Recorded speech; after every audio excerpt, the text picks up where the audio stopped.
ভালোই ভালোই বলছি, পদ্মকে এই বাড়িতে ফিরিয়ে দিন। এই কেসের ঝামেলা মেটান, তা না হলে কিন্তু বিপদ অনেক বড় আসতে চলেছে। আপনাকে আমি অনুরোধ করছি। মাফ করবেন, আপনি এভাবে আমার সাথে কথা বলবেন না, আপনি ফোন করবেন না, এভাবে জোর খাটাবেন না। আমার এত চাপ সহ্য হয় না। আমি রাখছি, আমায় মাফ করবেন।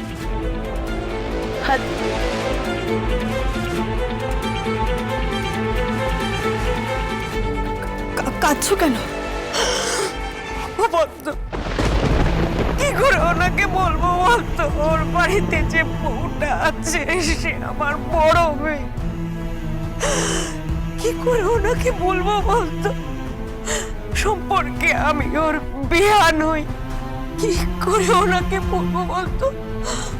আমি গিনি মুখার্জির মা, যাকে দিয়ে ওনারা মদ বইয়েছে, খাবার পরিবেশন করেছে, বাড়ি থেকে দূর করে তাড়িয়ে দিয়েছে।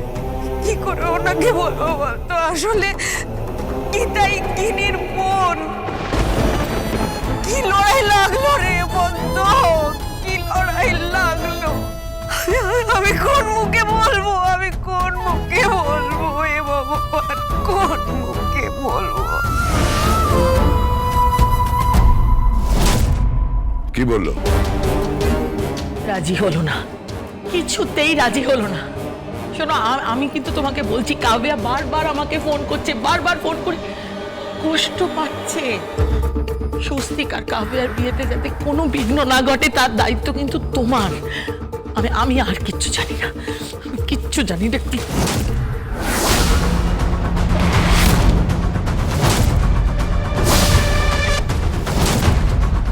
ভাবতেই পারছি না, এক হরিণীকে মারার জন্য বাঘ সিংহীরা সব গর্জন করে যাচ্ছে।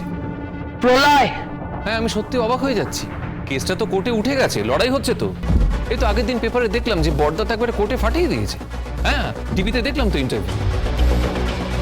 অবশ্য অ্যাডভোকেট গাঙ্গুলির কোনো ইন্টারভিউ দেখতে পাইনি, কিন্তু বড়দাকে দেখলাম সগর্ব উদ্ধত। দেখলাম ইন্টারভিউ দেখলাম। বড়দা তো বলেই দিয়েছেন যে পদ্মর নাকি শ্লীলতাহানি হয়নি, ওটা সাজানো মিথ্যে, পলিটিক্যাল ব্যাপার। উনি রাজনীতি যোগ করে দিয়েছেন এর মধ্যে, মানে দুটো দলকে উনি একসঙ্গে খেলিয়ে দিয়েছেন। আমার বড়দা সত্যি খেলতে পারে। প্রলয়, প্রলয়, তুমি তোমার দাদাকে অপমান করছো, বারবার অপমান করছো। প্লিজ, আমি আপনাকে তুমি চুপ করো। তুমি এই বাড়ির হবু জামাই, আমার সঙ্গে সম্পর্কটা গুলিয়ে ফেলো না। চুপ। তুমি তো আমার সঙ্গে সম্পর্ক গুলিয়ে ফেলছো। তুমি কেন বারবার আমাকে এভাবে অসম্মান করছো? না, অসম্মান তো করিনি। তোমার জয় তো পার্টি হওয়া উচিত।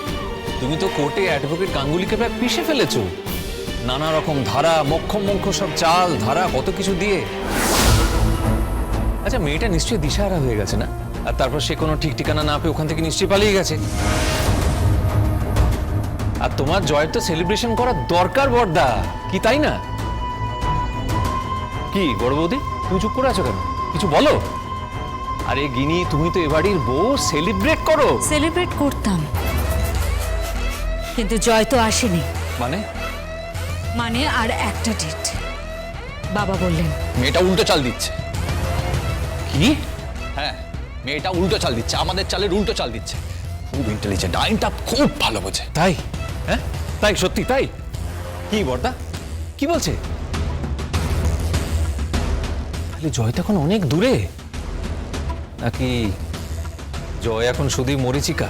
নয়, আমি তোর বর্দা হই, এ বাড়ির কর্তা হই আমি। তুই আমার সঙ্গে ঠিক করে কথা বল। তুই বারবার আমাকে পিঞ্চ করছিস। আমি তো পিঞ্চ করিনি, পিঞ্চ তো করছি না বড়দা। দাঁড়াও দাঁড়াও দাঁড়াও, তোমাকে তো বেশ নার্ভাস লাগছে। তাই বলি এখনো পার্টি হলো না কেন? তোমার হাতে শ্যাম্পেনের বোতল খোলা হলো না কেন? প্রখ্যাত আইনজীবী অগ্নিজিৎ মুখার্জি, প্লিজ প্রলয়, প্লিজ, আর এগুলো বন্ধ করো। তুমি এই পরিবারের ছেলে, ভুলে কেন যাচ্ছ? এই পরিবারে একটা অনুষ্ঠান হতে চলেছে। হ্যাঁ, একটা মেয়ের ইজ্জতের বিনিময়, তার সঙ্গে শ্লীলতাহানি হয়েছে, কিন্তু এখন গোটা ঘটনাটাকে একটা রাজনৈতিক রং লাগাবার চেষ্টা করা হচ্ছে। বাট প্রশংসা করতে হয় এটা, উল্টো চাল দিচ্ছে তো, উল্টো চাল দিচ্ছে তাহলে। হ্যাঁ দিচ্ছে, এখন পরের ডেটে কি হবে আমরা কেউ জানি না। কি আবার হবে? জিতবো? প্রলয়, তুই যতই আমার দিকে আঙুল তোল, জিতবো আমি। জয়ের স্বাদটাই আমি পছন্দ করি, হার মানতে পারি না। যে দৌড় আমি শুরু করেছি অ্যাডভোকেট গাঙ্গুলির সঙ্গে, সেই দৌড়ে যতগুলো হার্ডলস আছে আমি আগে পেরোবো। ও নয়, ও আগে নয়। আমি আবার প্রমাণ করব যে কোর্টে অগ্নিজিৎ মুখার্জি সত্যি সত্যি চলমান ইনস্টিটিউশন,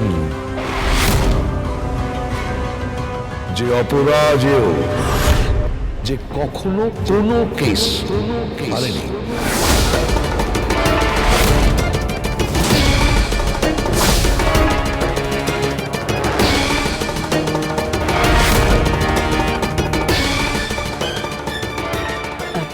ভজন, ভজন তুমি ঘরে গিয়ে একটু ফ্রেশ হয়ে নাও, আমি তোমার খাবারের ব্যবস্থা করছি।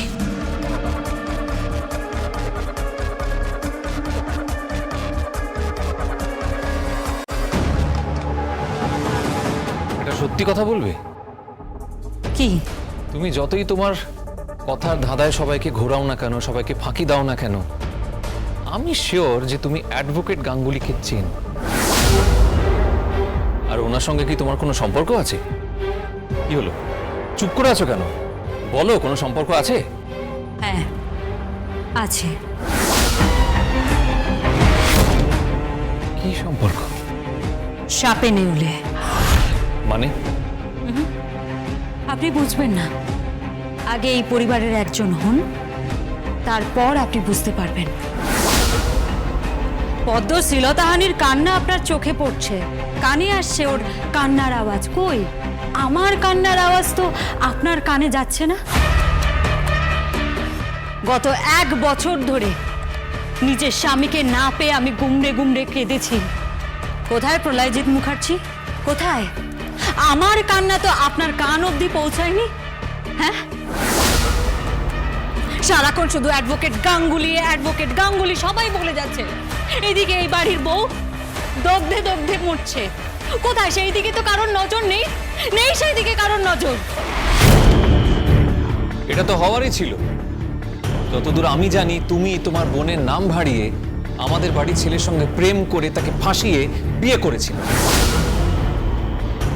খুর শ্বশুর মশাই,